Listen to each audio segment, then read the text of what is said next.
I'm a feminist, but I secretly love the film Dirty Dancing. And if a friend really, really needed an abortion, I admit I would enjoy saving her by letting a Johnny-like dance instructor teach me the merengue. This does not affect my pro-choice stance. I feel like some of the people in this room are not au fait with the plot of Dirty Dancing. And you just think it's a movie about a woman learning to dance. No, it's a movie about a woman helping another woman get an abortion by learning to dance. That's key information to find that piece funny. Yeah, I didn't know that. No, that's clear. It's clear that most people did not know that now. Like, oh no, Deborah's having a meltdown. No, save the show. That's the plot. I've watched a lot. Penny. It's about America in the 50s, where abortions were not... you can't just say penny and then say another sentence. What's penny? Penny's the blonde dancer. I mean, it's a paper thin... Baby? It's a paper thin plot, yes. The ones who should not be put in a corner. That is correct, yeah. That's Penny. So Penny is the tall one who's already a very good dancer. Okay. But she's knocked up, that's what they say in the movie, and she needs an abortion, and they're not, easily available the way they are in Idaho now. #politics. Well, what then? Like the mayor is like, but if you dance with my son, if you let him put you in a corner. I think you're confusing it with Footloose. Now that's a good film. When he gets so angry, he just has to dance. Angry dancing is the best. Imagine that, if that was what happened when men got really, really, really angry. It was like, oh, why do you look so tired? Oh, Johnny got really angry last night, so we did the cha-cha-cha. You should leave him. It's true, we wouldn't leave those men, would we? Angry men would be very desirable. Yeah. Yeah. You'd be like, I forgot to do the dishes, honey. In what world do you make a man angry by saying, I forgot to do the dishes? What year is this? It's not 1955. This is the high fantasy. I am a feminist, but I once met a guy who was a vegetarian who was so hot that I became a vegetarian. We were together for 3 weeks. It worked. I'm a feminist, but I secretly like the movie Dirty Dancing. And my favourite parts are when Johnny is moody and high-handed with Baby because she is not getting the steps right. And if he were teaching me, I might deliberately get the steps wrong. So he would scold me and then lift me up high above his head with his strong arms in a lake.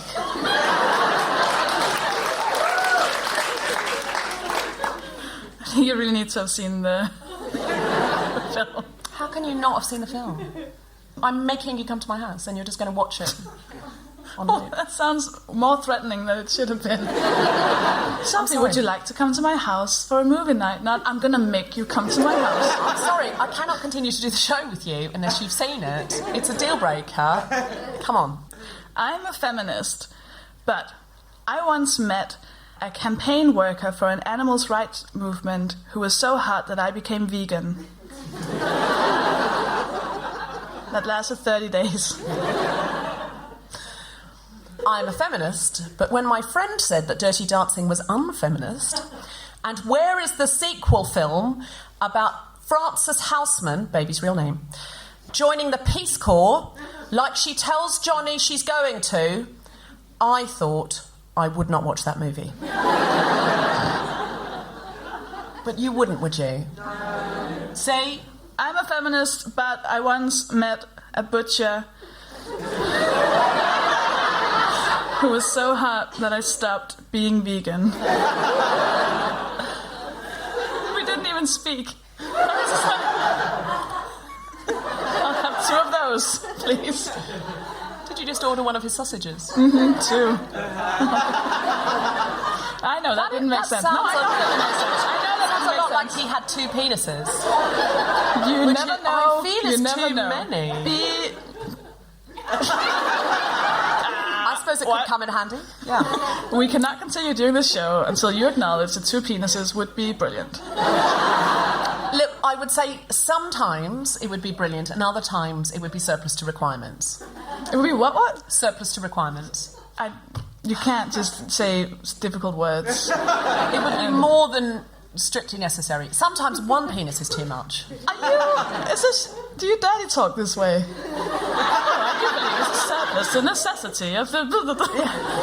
Oh, yeah. Oh, bring over that requirement and I'll make sure it's not surplus. Sure. Live from King's Place in London, the Spontaneity Shop presents The Guilty Feminist with Sofie Hagen and Deborah Frances-White, and tonight special guest Dr Emily Grossman talking about crime. This is The Guilty Feminist, the podcast in which we explore our noble goals as 21st century feminists and the hypocrisies and insecurities which undermine them. Crying. Your favourite topic for life.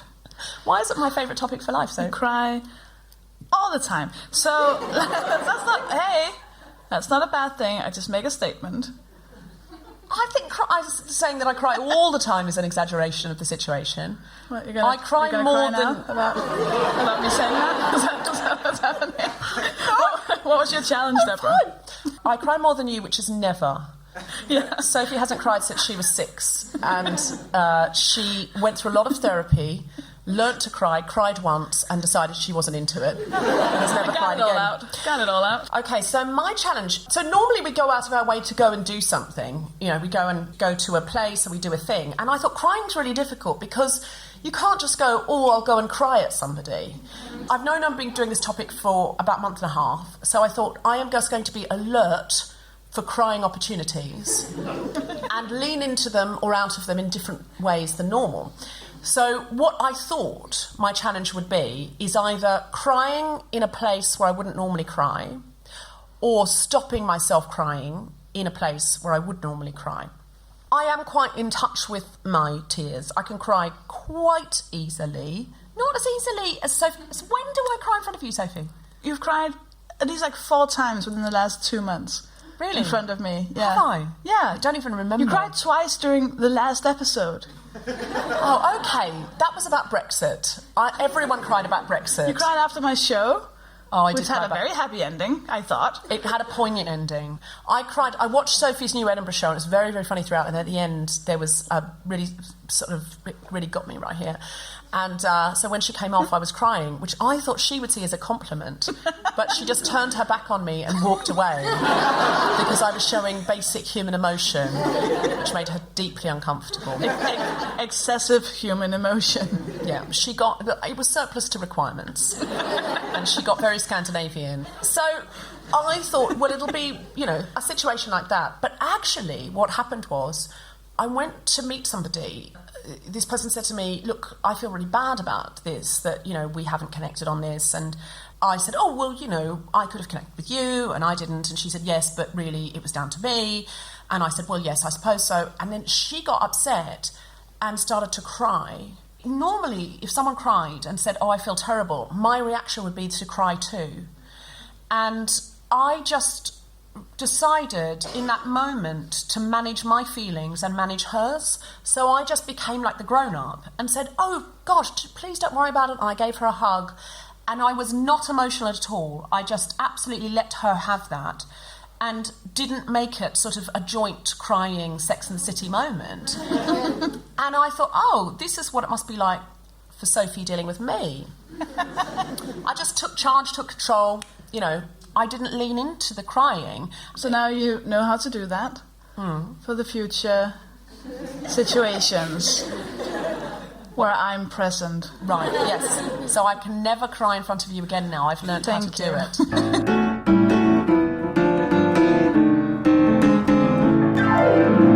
Welcome to the stage, Deborah Frances-White.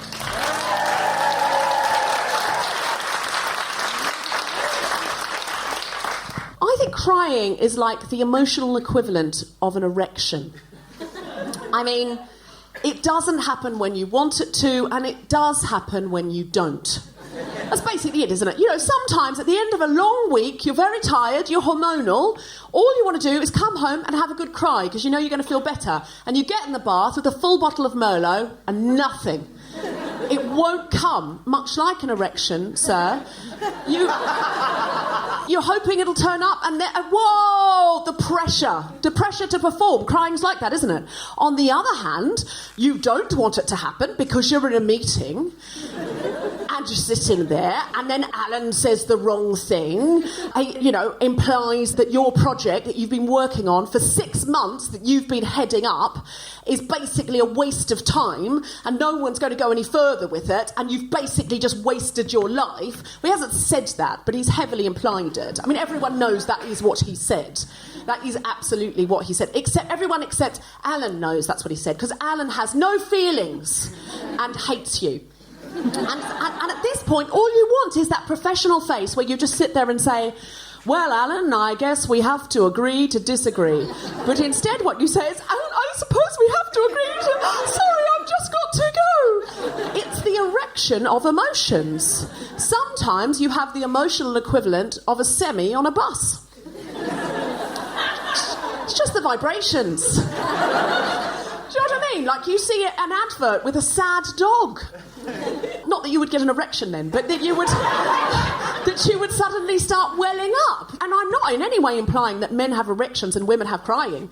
I think crying goes right across gender lines. I'm sure there's some study about who cries more or what the fuck ever, but the reality is a lot of the main criers in my life are men. Does anybody else have this? Just go, if you have a lot of male criers in your life. Okay, not as many as I'd hoped. I have a lot of men who cry in my life, and now I'm starting to think that's me, and that I'm the common denominator. Thank you very much.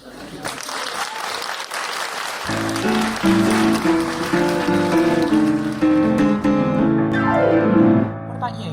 What was your challenge? Well, I mean, crying is such a... I don't know if you guys have picked up on this, but I'm not really good with feelings. It's my family, like it's how we deal with things. Like when my grandfather got cancer, my mom would send me a text while I was at work saying, your grandfather's dying, but let's not make a big deal of it. And I was like, okay. And that was it. We cried for like 5 minutes at the funeral. Then the minister said something funny and I laughed and ruined it. And that was it. I feel a bit terrible about it, just from when my best friend in the entire world, something happened to her and she was crying in front of me. And I just wanted to leave. Because I love her so much, so of course I didn't, but I couldn't deal with it. It was too, I don't know, like vulnerable or too like bare. So I'm really ashamed of this, and I'm only saying this because I know she won't listen. So the only thing I could say, I didn't know what to say, so I started quoting a movie, and I just started saying, it's not your fault. It's not your fault. It's not. And it worked. And I'm just hoping she never sees Good Will Hunting. I'm really hoping she will never see... I mean, that'll ruin everything. I'm so bad at it. Again, it's like a guilt thing for me because I broke up with a boyfriend over text because I couldn't deal with him crying. And it was either that or just disappearing. Like, I was with my ex-boyfriend for 3 years because the first time I tried to break up with him, he cried. And I was like, oh, okay. Well, guess I'm staying. I guess we're going to get married now. I just can't. So your option is to ghost someone or stay with them for life? Yeah. They are your options. Well, now I'm just staying with never committing to anyone, ever, and it feels so good. So I was thinking about this, because I felt quite guilty that I couldn't do this, and I feel like I can't really be, like, a support for someone who's really sad. But then one of my best friends, he's kind of like me, like he's also completely emotionally shunned and can't, talk about his feelings, he can't show his feelings, he hates talking about feelings. And he went through a very rough time, which he kind of told me very indirectly, because he would never just tell me to my face. And I realized after he'd been going through this thing for a few months that I was the only one he'd spoken to, because he wouldn't talk to any of his other friends because they would start talking about feelings.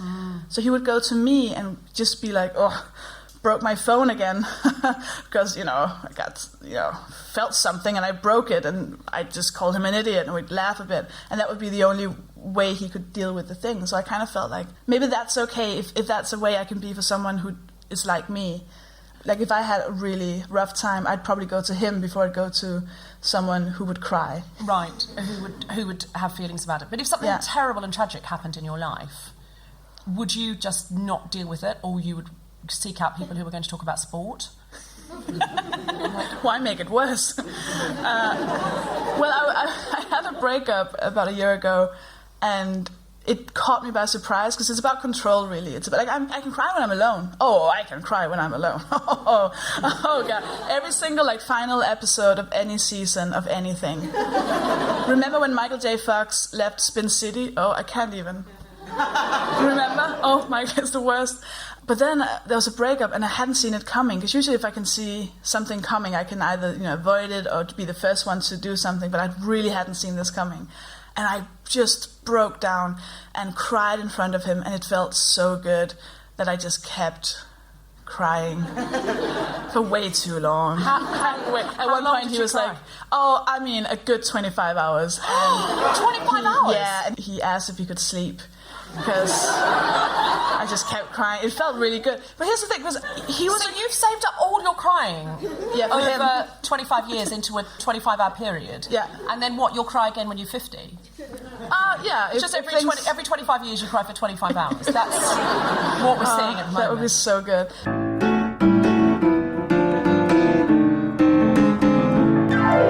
Please welcome to the stage Dr. Emily Grossman, who's an expert in molecular biology and genetics with a double first in natural sciences from Queen's College, Cambridge, and a PhD in cancer research. She's also an actress and now combines her skills as a science broadcaster and educator. Please welcome to the stage Dr. Emily Grossman.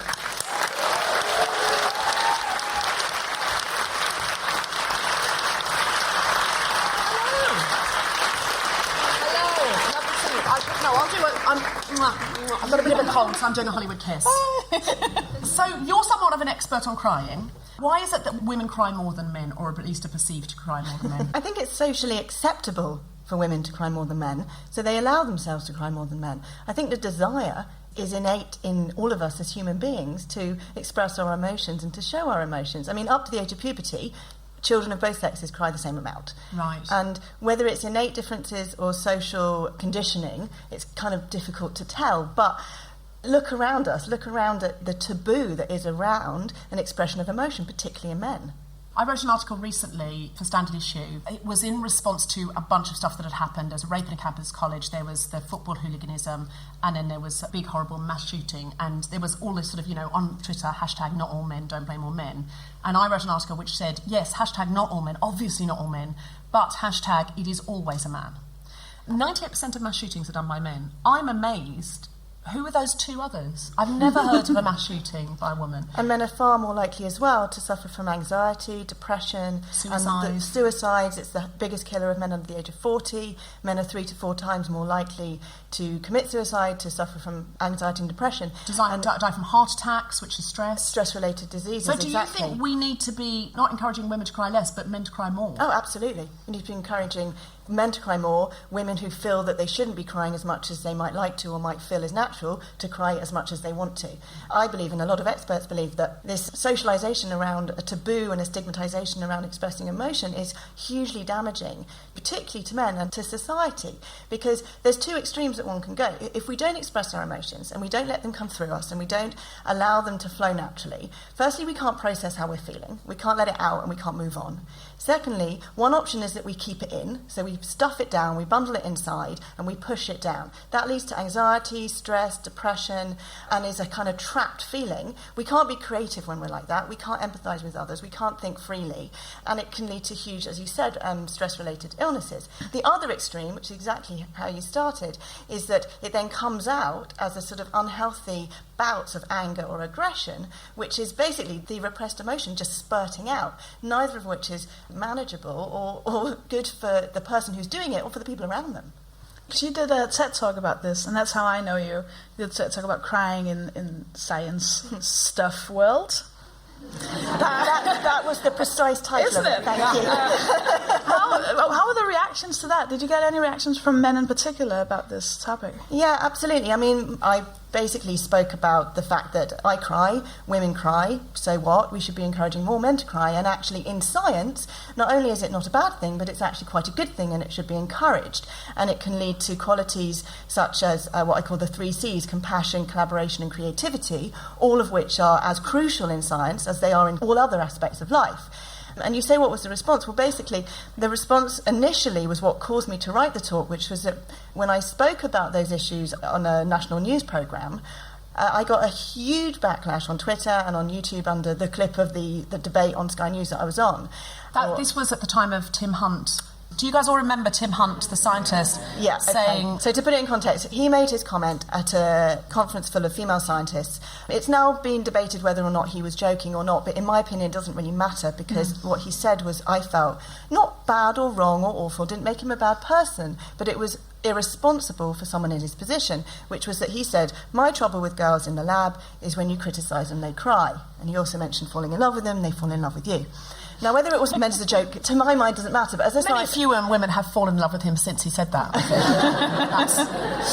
But as a science educator, someone who inspires and educates young people to follow careers in science, particularly girls, something I come up against a lot is a lot of girls lacking confidence to pursue careers in science, or thinking, more importantly, that they don't have the right qualities to be scientists. And they think they're too emotional, too sensitive, too creative to be a scientist because of this stereotypical image we have of scientists being cold, hard, logical, unemotional, and of course male. So comments like that, to my mind as an educator, are kind of irresponsible because it conflates this idea of being emotional, being female, and something wrong. So I went on Sky News on the day of the report and said exactly what I've just said now, that I thought it was irresponsible, and yet, yes, I cry, and I'm very emotional, and I'm a scientist, and what's the problem?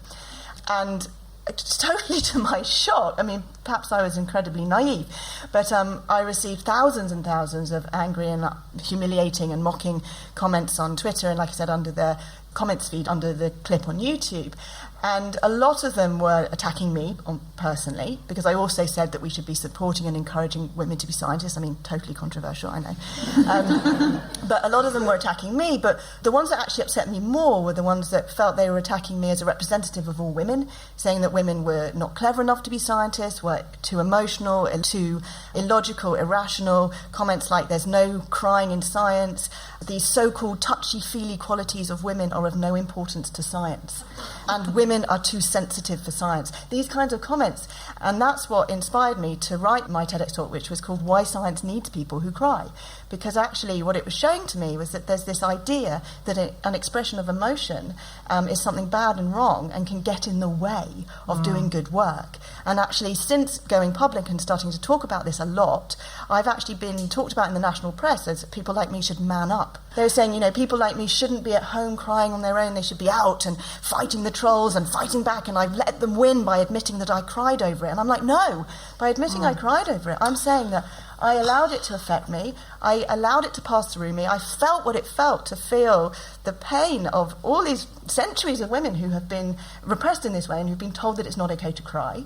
And from that place of feeling that sadness and feeling that pain and feeling that confusion and frustration and that silencing that was going on, I then came back and went, right, I want to write about this and I want to talk about it. This is the implication, isn't it? That male things are good and female things are less good. There was, in a Danish newspaper, like a week ago, there was this tiny little thing that said female characteristica and male characteristica, and the male were like strong, independent, powerful, and the women were like sensitive, sweet, caring, nurturing, and people were like, this is 2016, how are these things?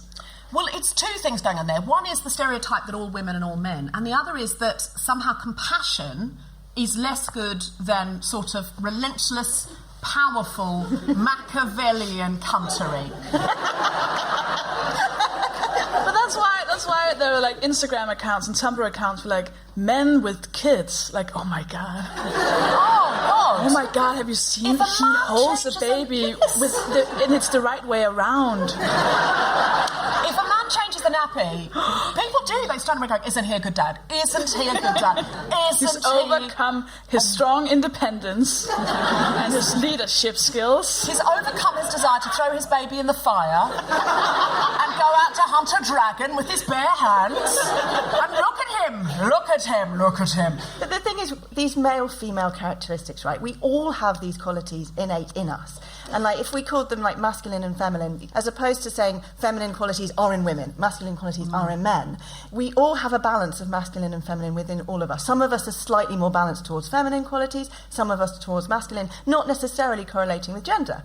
But the point is that women have been socialised to kind of play and enhance their feminine qualities and repress their masculine ones. And if they do play to their masculine ones, they're called what? Ball breaking, bossy, feisty.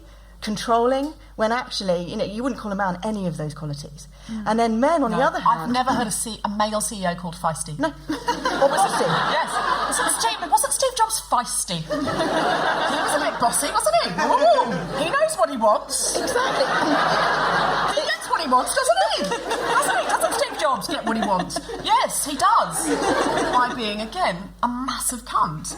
But it's okay if you're a man. I mean, also, he was a visionary. He was a visionary cunt, and we need them. But that's true, what you're saying. And on the flip side, with the feminine qualities, which are just as valid and just as valuable, even in masculinized professions like science or business or politics, the qualities, like you said, compassion, sensitivity, vulnerability, empathy, creativity, imagination, intuition, how important is that? Women are allowed to show those qualities because they're a bit soft and fluffy. But if men show those qualities, they're seen as weak and feeble and soft. And what's interesting is that actually this has not always been the case.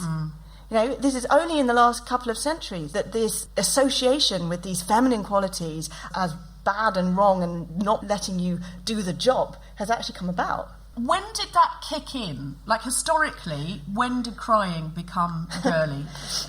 Well, a lot of research has been done into this, and obviously it's very hard to kind of pinpoint exactly what happened. But if you go back, like really far back, go back to kind of ancient Greece. So Homer, in the Iliad, he writes about the whole Greek army, who were men, crying heroic tears on 3 occasions, and that being a noble show, a show of nobility, a show of strength, a show of power, a show of virtue, right? It's like if they lost the football. Right. Do you know if there's been any fan fiction written about this? Can I just say that Sophie had some beautiful handmade badges made when we were in Denmark, and she gave me a lovely Guilty Feminist one. And she also gave me one that said male tears. Yeah, she had a brooch. So sexy. She had a brooch made. Have gone down Camden High Street with a brooch that says male tears. Yeah. So are you going to write some fan fiction? I'm going to search for it. And I think most of it will be internal in my brain. It sounds incredibly hard, like try, but just crying. Yeah. I don't know anything if that's the same timeline. Sobbing. The Bible, which I know because I used to be quite a religious child. I spent a lot of my childhood on my knees. That sounds fun. It's true though. That sounds so bad and wrong. And can you please edit that out? No wonder you cry. Edit that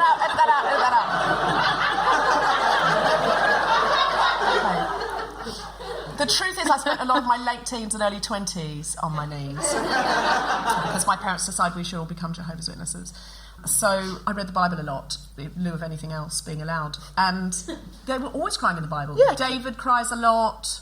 Kings cried, Solomon. Jesus cried. Jesus is always crying. And did he? Exactly. Oh, yeah. Didn't he have like a fit when they did something inside of the church? I've never read it. And then he got really upset. He broke some... He got angry. I don't know if he cried then when he turned over the tables in the temple. Yeah, I'm just assuming that's what happened. I think he definitely does cry in the Bible. Right. But all the kings cried, and they'd cry in war, they'd cry when people would die. And the saints and the apostles, if you look at medieval times, the Knights of the Round Table were always crying. They were crying not just of... Really, they were. There's writings about it. Lancelot cried when Guinevere went off for a few days without him. He did. And he really? Yes, was he lonely? He was lonely, but people congratulated him for it. He didn't hide. He didn't look embarrassed or ashamed. He cried in public in big halls full of people. He cried apparently once when he couldn't go to a tournament, and instead of people laughing at him because he couldn't go and play the game. Lancelot, man up, to be honest. Go to a tournament, no, and I know, and I have to fight that because I'm a product of the patriarchy. Right. So sorry. So inappropriate. But at the time, they thought he was wise and noble and strong, and they turned things around and let him go to the tournament. I mean, if you compare that to Gaza crying because he couldn't play in the World Cup, it was a very different response. We all laughed at him because it's seen as weak and feeble. One of the theories is that what happened is sort of from the 1700s onwards, around the time where we came out of a kind of feudal and rural living arrangements. There were like 50 to 300 people living in a single village, and it was quite an intimate environment. So people cried naturally because because it felt safe and it felt comfortable to do so. Studies have shown we feel better after a good cry, but only if we cry around people that we feel comfortable with. So as we moved into urbanisation, then people are spread out, they're living around strangers, are less likely to want to show their emotions. Plus, this is where it becomes interesting about male-female, because around the same time with the change in the economy, many men were being sent into factories whilst women were staying at home. And so men were in these like very, very intense, busy environments where they were not allowed to talk, they were not allowed to communicate because it distracted them from work, and any show of emotion was amongst a room full of hundreds and hundreds of men. So they were far less likely to want to express their feelings because they would be laughed at or they would be told off by the foreman. Basically. Exactly, whereas women kept doing what they'd done all along, what everyone had done all along, and kept expressing themselves in these small, intimate communities, in homes and families and female-centred small family environments.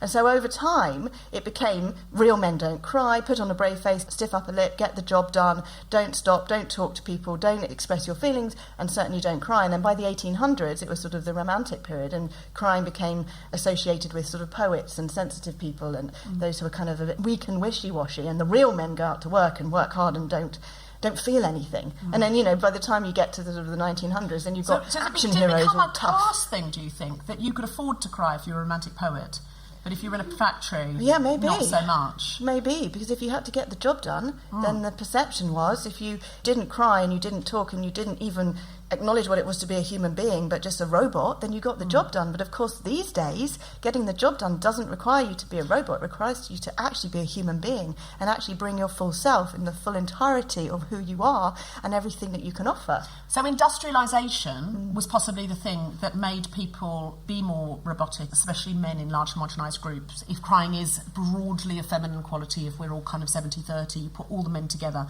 they exacerbated their own worst qualities. And then now we're in a globalised economy. A lot of our jobs are creative. A lot of people are in IT, are in jobs where human beings have to understand how other human beings tick. They're not just putting a widget into a hole. Exactly, and collaboration is just becoming... That's a sort of filthy corner over there. That is that just that corner over there that went. Do you know Brené Brown? Yes, she's wonderful. Incredible. She's written some books about vulnerability, and I don't know if it was in a book or if in an interview or wherever it was, where she talked about, so when she writes about how vulnerability is an important thing and that we should all feel it more and embrace it. And she talked about, after she's been doing talks and speeches and stuff, how men go up to her and kind of like without their wives and go, I sometimes cry. And then when the wife comes over, they're like, oh, just saying thank you for the words.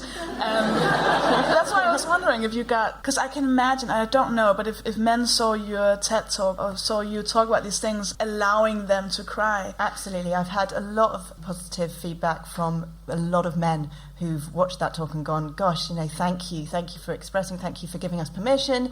And lots of people on Twitter saying, you know, I cried at this time when my experiments went wrong, or I cried at work at this time and it's fine, and what's the problem? And I think it does just give permission. As soon as more people start talking about that it's okay, and it's not just okay, but it's a good thing, then I think people feel validated in being able to express themselves in that way. And I think you're right. Talking about this just helps men to feel that it's something that it's okay to do, and I have had a lot of support from men. I've also had a lot of abuse, obviously, from talking about it. But I think particularly in men, it's so important that we... I feel like the most abusive trolls, they're at home going, you're a big bitch for saying men cry. That's what they're doing at home, let's be clear. They're crying and wanking. Are there any evolutionary theories about why we cry? Well, crying shows our vulnerability. In evolutionary terms, it's far better to cry in front of a threat than to get angry, because then it's more likely to diffuse the situation. So if we're being attacked and we show our vulnerability, it's more likely that the other person, the other animal, whatever it is going to back down and actually step away. Is that true, though, if you cry in front of a lion? Does it really give a fuck? I don't know. That'll be our next challenge. Deborah This at the week, zoo. Sofie visits London Zoo, enters the lion cage. So I cried in front of a squirrel, didn't work. But I know if I'm having an argument with my boyfriend and one or other of us actually manages to cry rather than shout at each other or get irritated or cross, then we resolve it far quicker, because then it's just, this is the reality, this is what's actually going on, this is the hurt, this is what I'm feeling, or this is what you're feeling, and okay, now we can deal with it and move forward and move from it, rather than just kind of the two options, which I said before, is either pushing it down and disengaging and getting sulky and detached and not wanting to talk, which is totally impossible to move forwards from in a dynamic, be that a work situation or a personal life relationship, or you get angry and attack and fight and head fuck and go round and round in circles. And actually, if you can kind of pare all of that away and take all of that away and get into what's really going on, say, I'm feeling really hurt, I'm feeling really sad, I'm feeling really like you're not listening to me, or that you haven't understood what I've said, or that, quite frankly, I've just had a bad day. And if we can get to that, have a little cry, maybe go off on our own and do it, maybe ask for a hug, maybe actually just talk about what's going on, in my experience, it's then gone. It literally just moves through and it's gone in 5 minutes. Whereas holding on to it, it doesn't help anybody. Is crying ever a weapon, though? Can you ever... It can be. Do you know what I mean? Because I think you can, at times, if you feel like you're losing an argument, not me, but but somebody might have, at some point, felt like they were losing an argument and started going, well, I mean, if that's how you feel, then don't even worry about it. And because you are emotional, and it's like tears are quite close, and then the other person goes, oh, God, I'm sorry, I didn't mean to upset you, and then you kind of win by default. Yeah, that's not cool. That's definitely not cool. I mean, we say it's not cool, but it does work. In a very real way. I have a face that I do. What's your face? I mean, this won't work on sound, but it's a very cute, pouty face, and I've never, ever dated a man who didn't go when I started doing it. Can we see the face? Let's just see if I can nail it in the first go. It's been a while. It's just like watching someone prepare for Wimbledon. She's eating a banana. She's bouncing a ball. I've never done it in front of this many people before. You're very lucky. Oh, men, you might want to close your eyes because it's gonna get steamy.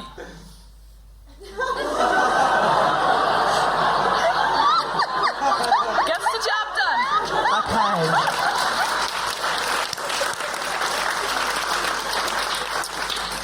For the listeners at home, go to YouTube and search for Surprised Kitten. And you will see it. I was going for Crying Hamster, but...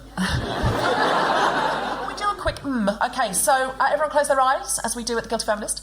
If you're a woman and you often cry, go If you like to cry, go If you sometimes stop yourself crying, go If you're a man and you often cry, go Hello. If you like to cry, go So more men like to cry than often cry. That's devastating. If you stop yourself crying, go many more men in this room stop themselves crying than cry. And many more like crying than let themselves. Men, I want you to go home tonight, get in the bath, open the Merlot, get the Kenny G on. No. Watch Dirty Dancing. Watch Dirty Dancing. I want all the men to go upstairs to the bar, have a good cry. I'll be right there. Sophie will be down here writing fan fiction about you crying upstairs.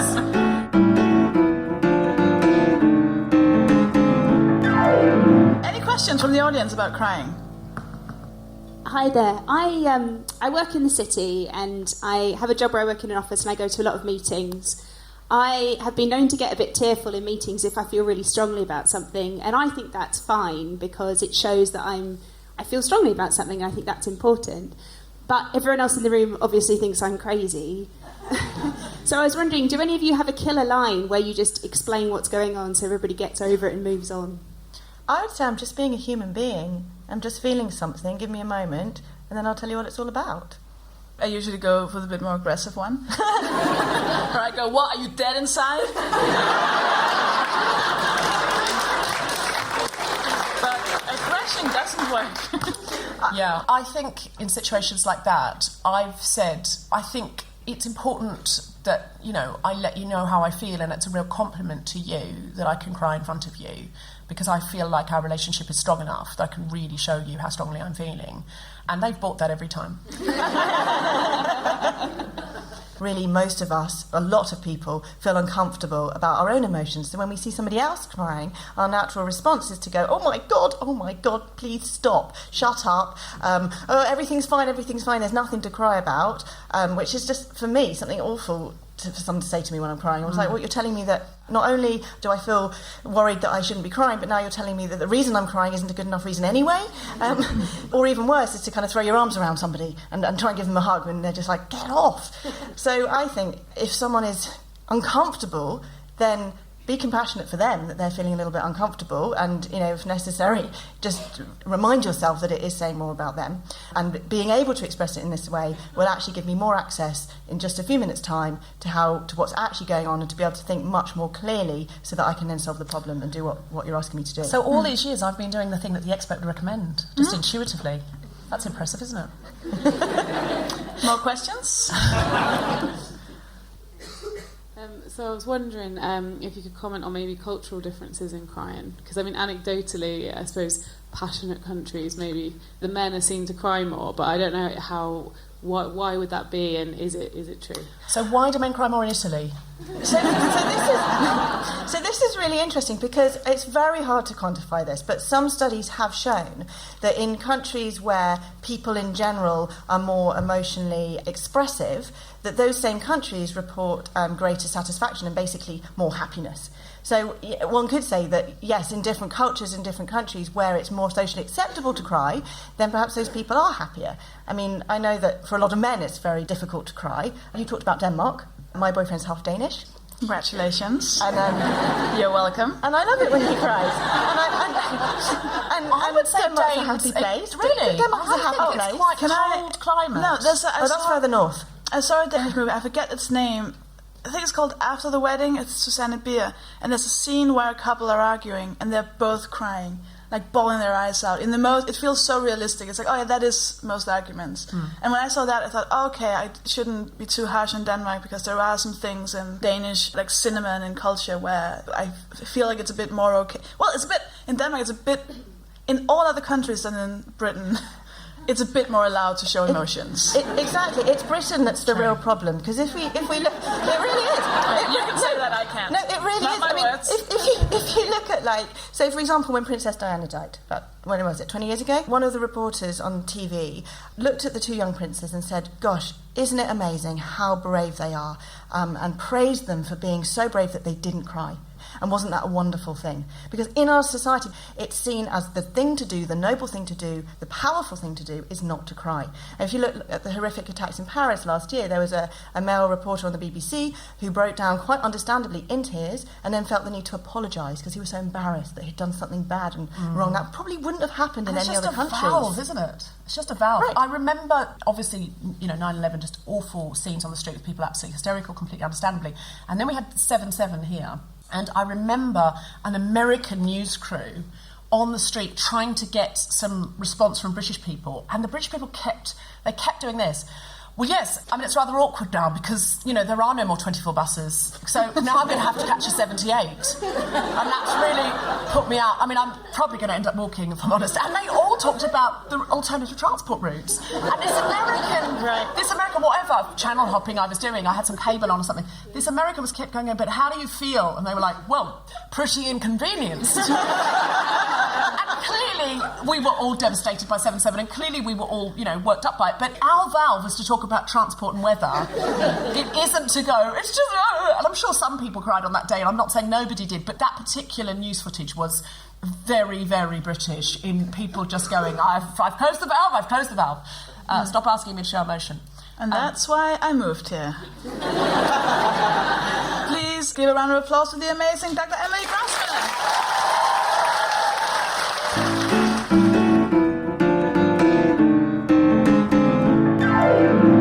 Plug. What would you like us to look at? Okay, so generally what I'm up to, I do a lot of talks at science festivals and in schools. Do you have a website? I was going to say, so everything that I'm up to at the moment will be on my website, which is www.emilygrossman.co.uk, or you can follow me on Twitter, which is at Dr Emily Grossman. I'll probably be talking about all sorts of stuff that I'm doing. And we can also find your TED Talk. Yes, you can find my TEDx talk, which is Why Science Needs People Who Cry, which is on the TEDx YouTube channel. I've got a YouTube channel myself, and there's various other videos on there, but you can get to all of that through my website. Brilliant. Amazing. Sofie Hagen. Yes, I'll be doing my new show, which has now been approved of not crying safe by Deborah Frances-White. I'll be doing that. I'm doing it in Edinburgh this August. I'm going on tour with it in the UK, a tiny bit in Europe. I have 6 dates in Denmark in February. And so I'll be doing that, and you should come and see that. I'm on Twitter at Sofie Hagen, SOFIEHAGEN. What about you, Deborah? I have another podcast called Global Pillage, which is a spin-off of this from a representation challenge. It's a diversity and inclusion comedy panel show. You can find it at globalpillage.net. I write for Standard Issue, which you can find at standardissue.com. Oh, yeah, that's another thing. I mean, it seems weird to plug this to you guys because you're in here, but for people at home, I mean, wouldn't you recommend people to come and see the live show? Yeah. I really think you should. On guiltyfeminist.com, you can go and find the live dates. We're going to be all over the country in the next 6 months' time, and we've done some in Denmark, we've done them in Manchester, we're going to be doing them in Sheffield and Exeter, and loads more in London, and it's, I mean, like 20% of this is going to be cut out, so you're really lucky that you get to see this. So if you come and see it live, you get to see us say horrifically racist things. Also, follow us on Instagram at The Guilty Feminist, and on Facebook. We have an amazing group. Is anyone in here a member of the group? Do you recommend it? Yes. The rest of you, will you join the group? Yes. Good, thank you. It's really fun, it's really supportive. People come on and they just say things like on the group, so today I went to a meeting and I cried, and this happened and that happened, and now I feel a bit And everyone's like, okay, Deborah, calm down. We're also on Twitter at GuiltFemPod, and please go to iTunes and rate and subscribe. Subscribe to the podcast, give like a 5-star rating. Or whatever rating you think it deserves. I broke my pen. I broke my pen of anger. No, give it 5 stars. You have been listening to The Guilty Feminist with me, Sofie Hagen, Deborah Frances-White, and our special guest, Dr Emily Grossman. Music was by Mark Hutch. Producer was Tom Zielinski for Responsive Overshot. Thanks to Zoe and Heather and everyone at this space, as well as all of you who listen. For more information about this and other episodes, visit guiltyfeminist.com.